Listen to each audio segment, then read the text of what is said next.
Tá, Gustavo, explica pra nós aí. Trouxe o Polo novo pra gente ver? Ele era novo em 2010. É, pois é. Bom, galera, hoje o Gustavo arrumou um Polo 2013 pra gente gravar e a gente vai mostrar ele por dois motivos. Primeiro, que nos pediram para mostrar o carro, e segundo, porque tem muita comparação desse modelo com o Polo atual. Dizem que esse aqui é muito mais completo. Vamos conhecer ele melhor?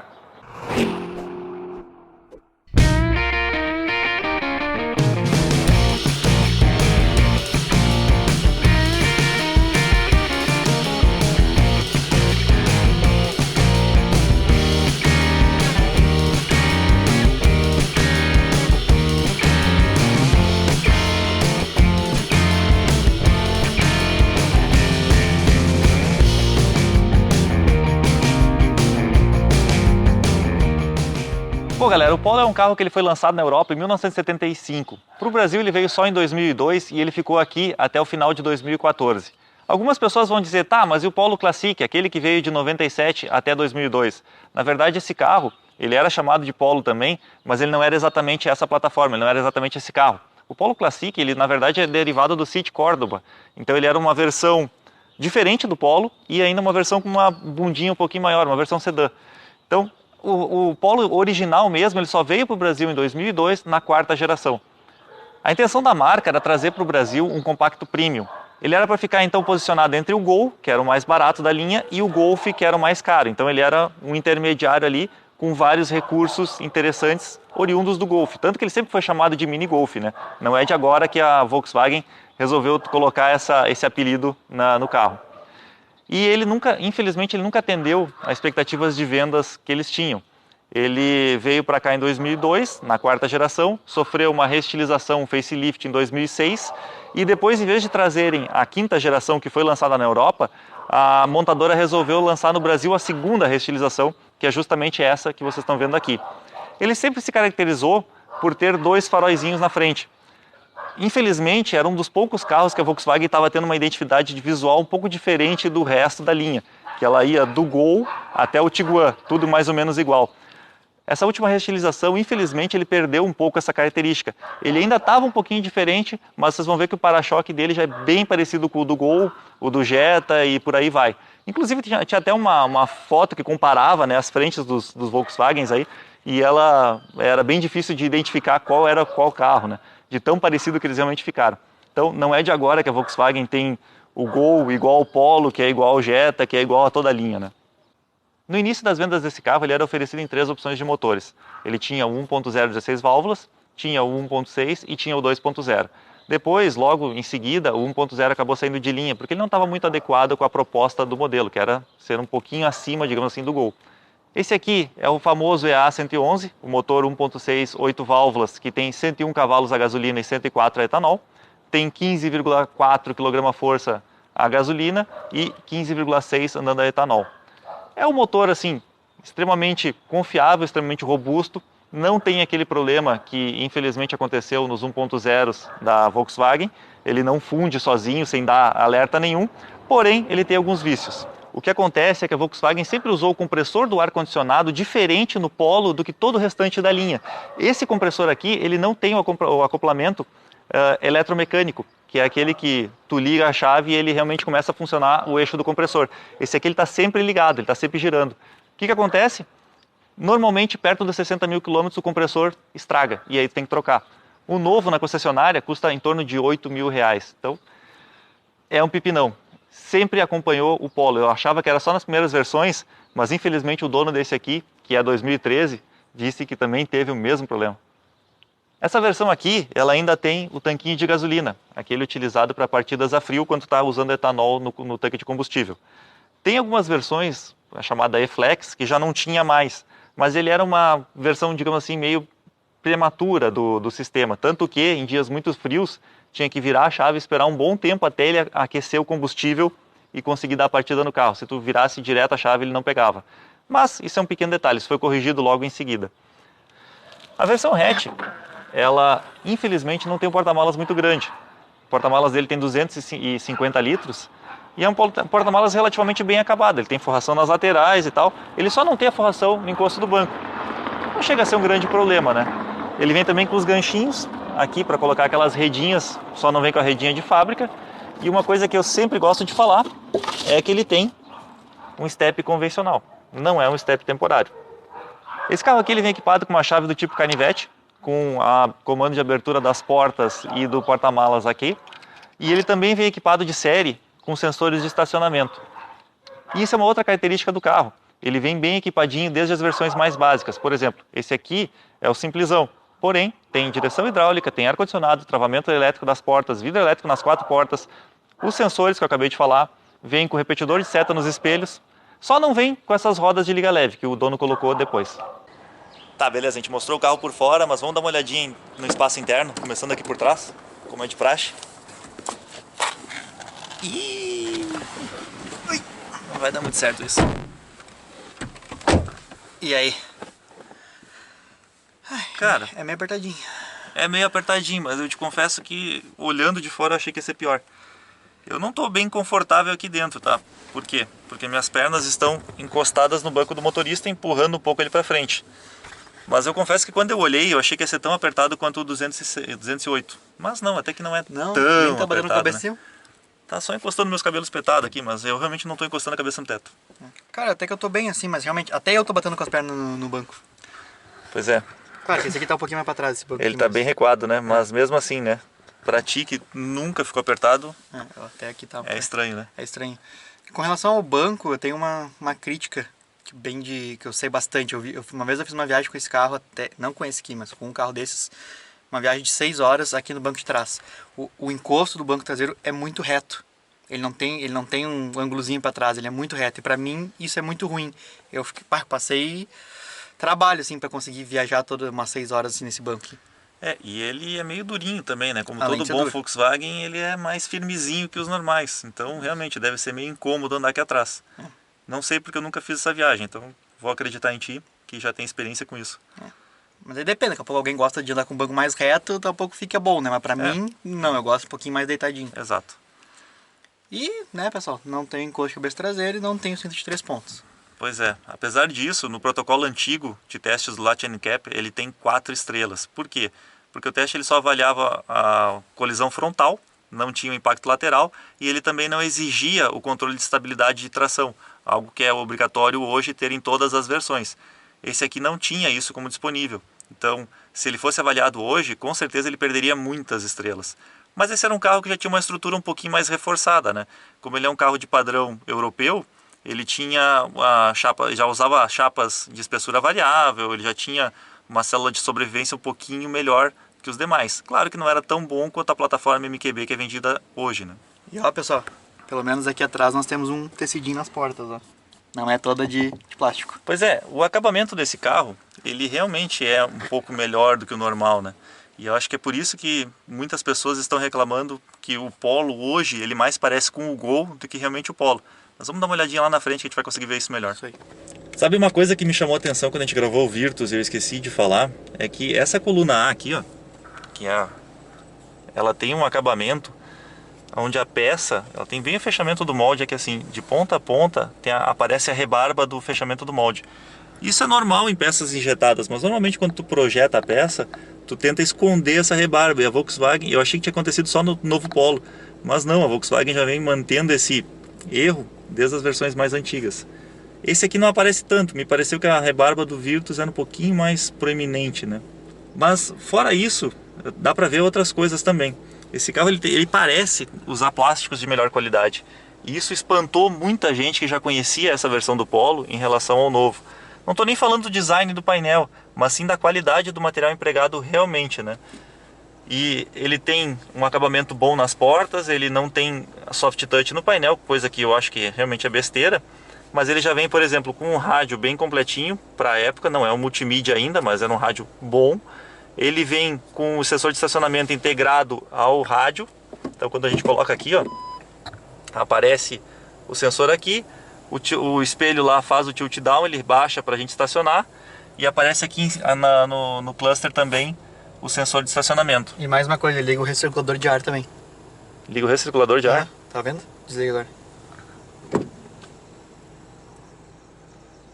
É mesmo. Ele liga Mudou. o recirculador. Não sabia.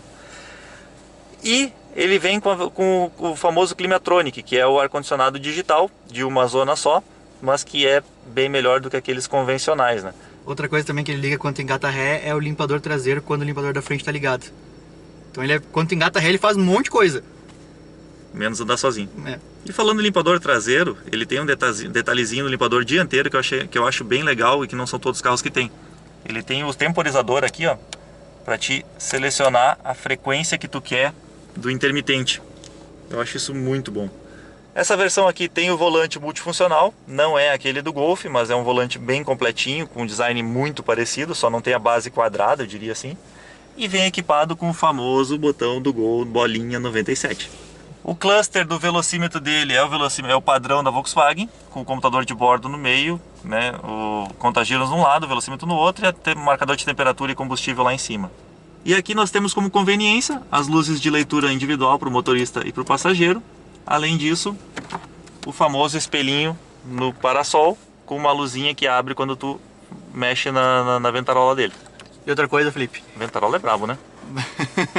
Outra coisa, Felipe. Aqui, ó, mostra aqui, tem as duas luzinhas vermelhas, tá vendo aqui? Essa luzinha vermelha aqui é pra de noite. Ela ilumina bem aqui no câmbio e dá uma... Tu consegue, tipo, tem um... Tu te localizar? Localizar. Uhum.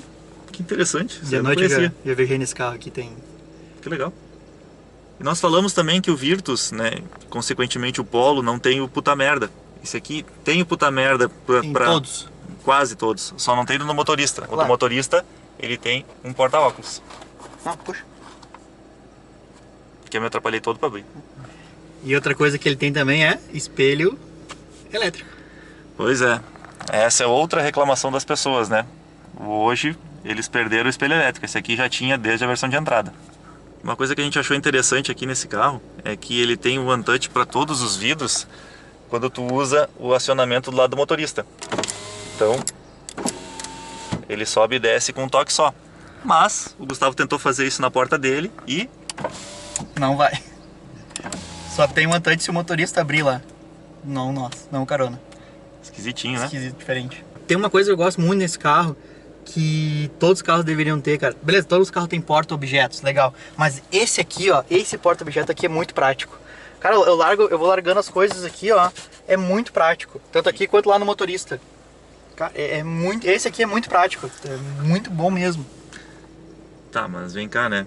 Isso não é novidade. Não tô dizendo que é novidade, mas é bom. O Fusca já tinha um negócio desse, né? Tá. E aqui, ó, tem um cinzeiro aqui, tia. Cara, quem é que usa um cinzeiro? Cinzeiro hoje em dia, né? Mas isso aqui é muito bom, cara. É muito tranquilo. Sério mesmo. Falta um encosto de braço, né? Falta encosto de braço, mas... Né? Normalmente o cara se bota encosto de braço quando o carro é automático, né? Hoje em dia, né? E falando em automático, uma das coisas que eu não gosto no Polo, no Fox e outros carros desse nível, assim, é que a versão automática, na verdade, é um automatizado de embreagem simples. É aquele que usa o câmbio ASG. Cara... Quem já andou nesse câmbio aí sabe que não é legal. Inclusive o mercado sabe disso, tanto que é bem difícil de revender esses carros. Agora esse aqui tem a versão manual, de caixa de 5 marchas, que tem aqueles engates que a gente acha que são os melhores do mercado. Então nós vamos dar uma voltinha agora e nós vamos entender melhor como é que ele se comporta. Vamos lá. Só antes da gente sair, não esqueça, gente, se tu ainda não é inscrito no canal, clica nesse botãozinho aqui embaixo e te inscreve. A gente tem vários vídeos, a gente tem sobre praticamente todos os tipos de carros possíveis no mercado. E se tu tiver algum carro aqui em Porto Alegre ou na região que a gente ainda não gravou e quiser nos emprestar, a gente tá louco para gravar teu carro. A primeira coisa que eu consegui perceber aqui andando é que a impressão do banco durinho não foi só atrás. Aqui na frente ele também se mostrou um pouquinho mais firme do que o convencional, do que o normal, digamos assim, que alguns concorrentes dele.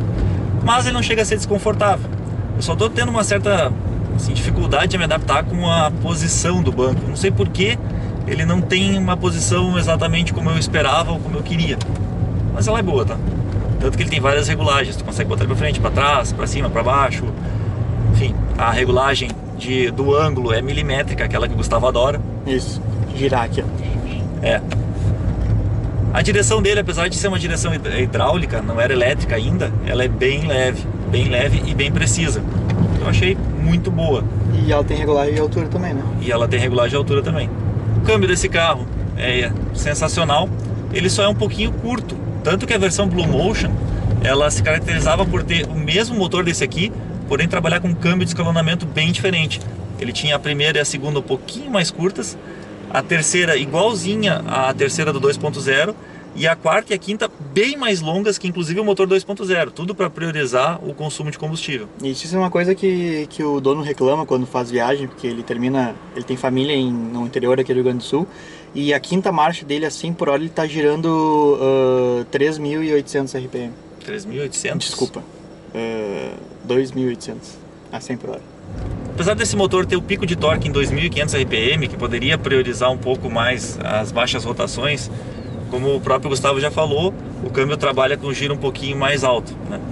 E com isso, infelizmente, o consumo dele é um pouquinho mais elevado, mas ele é um consumo realmente bom. O dono desse carro aqui está fazendo 12 km por litro, mas um trajeto bem curto, isso dentro da cidade. Mas assim, ele está fazendo 12 km por litro, mas ele faz um trajeto um pouco diferente, porque é um trajeto quase de estrada, assim, quase estrada não, mas tipo, bem livre, né, sem trânsito, sem movimento, então talvez não seja o padrão normal de todo mundo. E andando bem na boa também, né? Andando bem na boa. Mas na estrada ele não é tão econômico assim, né, Gustavo? Ele faz em torno de, 14? 14 na estrada. Pois é. Por causa do giro muito alto na quinta marcha, realmente. Uma outra coisa que eu percebi aqui, não sei se tu notou, mas esse carro faz um monte de barulho, né? Tá fazendo bastante barulhinho. Cara, isso é normal da Volkswagen. Depois de um certo tempo, os plásticos começam a se soltar e, infelizmente, vira uma escola de samba aqui dentro. O meu Fox era exatamente igual. Esse é um carro que tá com 80 mil quilômetros agora, no momento. É relativamente pouco para fazer tanto barulho assim. Inclusive, só fazendo um adendo, a 100 por hora ele tá com um RPM mais alto do que o meu carro. Ele é 2.800 a 100 por hora e o meu é 2.700. Que comprovadamente não era necessário, porque se tem o Blue Motion com exatamente a mesma especificação de motor e funciona, eles poderiam ter priorizado um pouquinho mais os baixos giros, né? Só pra citar, pessoal, eu tô falando tanto desse carro porque esse carro é de um amigo meu e eu conheço bastante tempo já o carro. Então eu sei já dos problemas e das coisas boas, das coisas ruins. Mas falando nisso, tu podia dirigir, né? Vamos dirigir.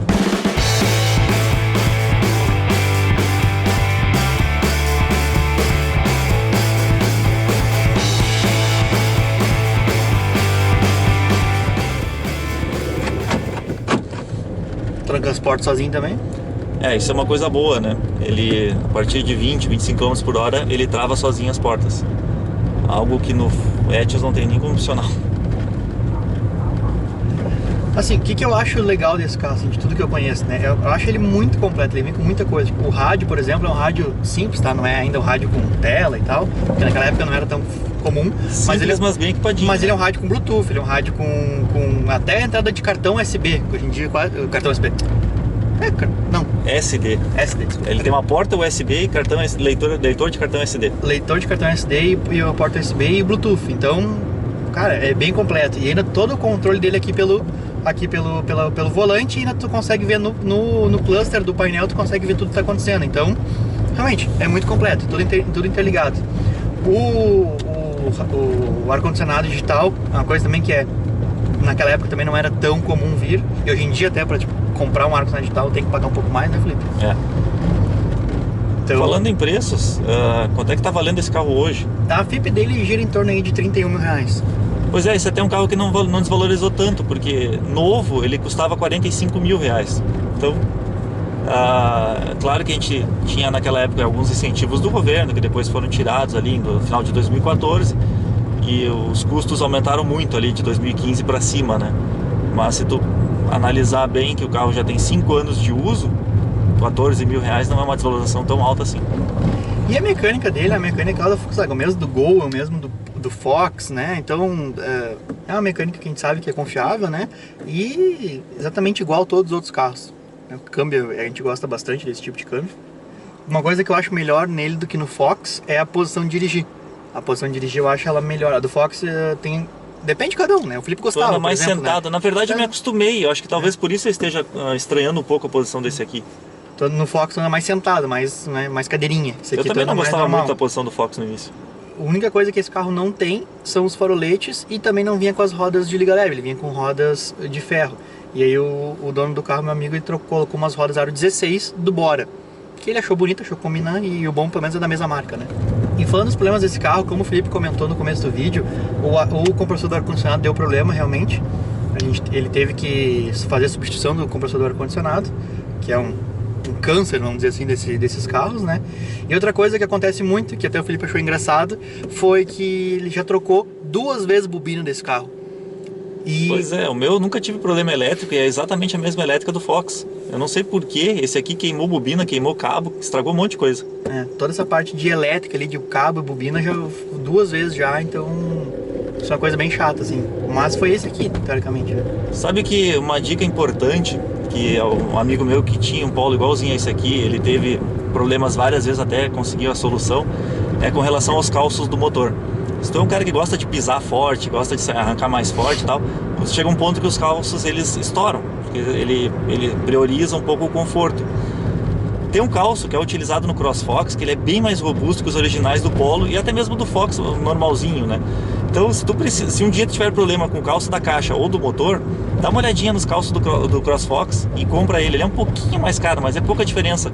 E tem que fazer um pequeno retrabalho, que tu faz em casa, às vezes no esmeril mesmo, se for necessário, né? E ele encaixa perfeitamente ali, fazendo esse pequeno retrabalho, e dura pro resto da vida. Ele não vai estourar nunca mais. O conforto não muda quase nada. O seguro desse carro, tá, pessoal? A gente sempre fala que o seguro é difícil porque depende do perfil da cidade, aquele tudo, né?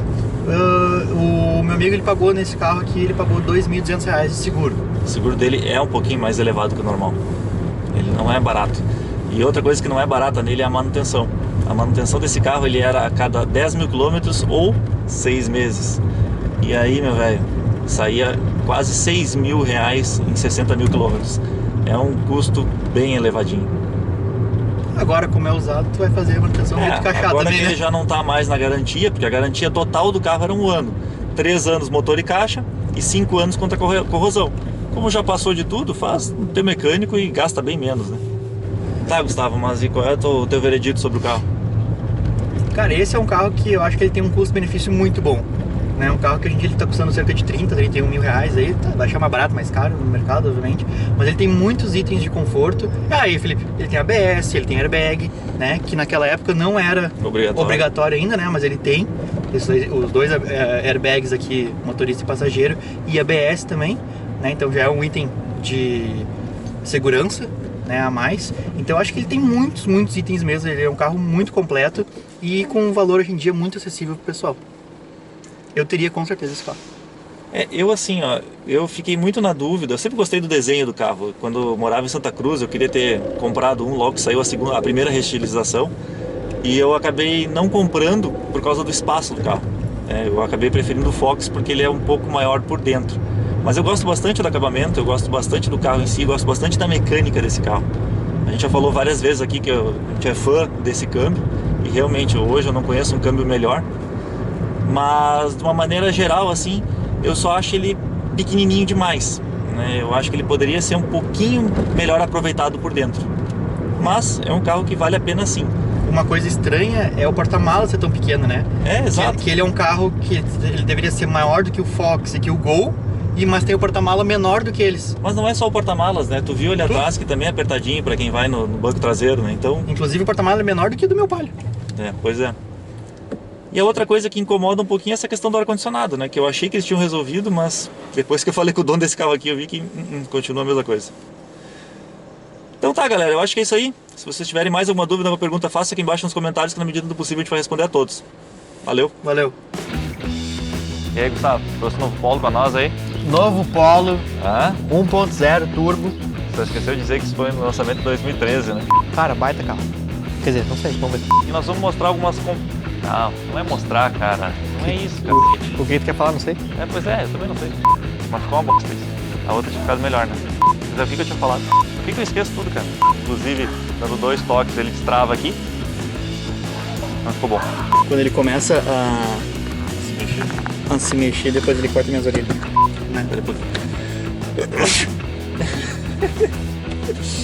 Não consegui me segurar. Era por isso que eu tinha falado muito. Não. Bom, se tu aguentou até o final é porque deve ter gostado do vídeo. Então não se esquece de se inscrever no meu canal. E tu também pode dar uma olhada no canal Contabilidade TV, que é um canal parceiro nosso, onde ele posta todos os dias pelo menos um vídeo com dicas financeiras. Não esquecendo, claro, da nossa página no Facebook e no Instagram, onde vocês vão poder ver em primeira mão o carro que a gente acabou de gravar e que ainda não foi ao ar.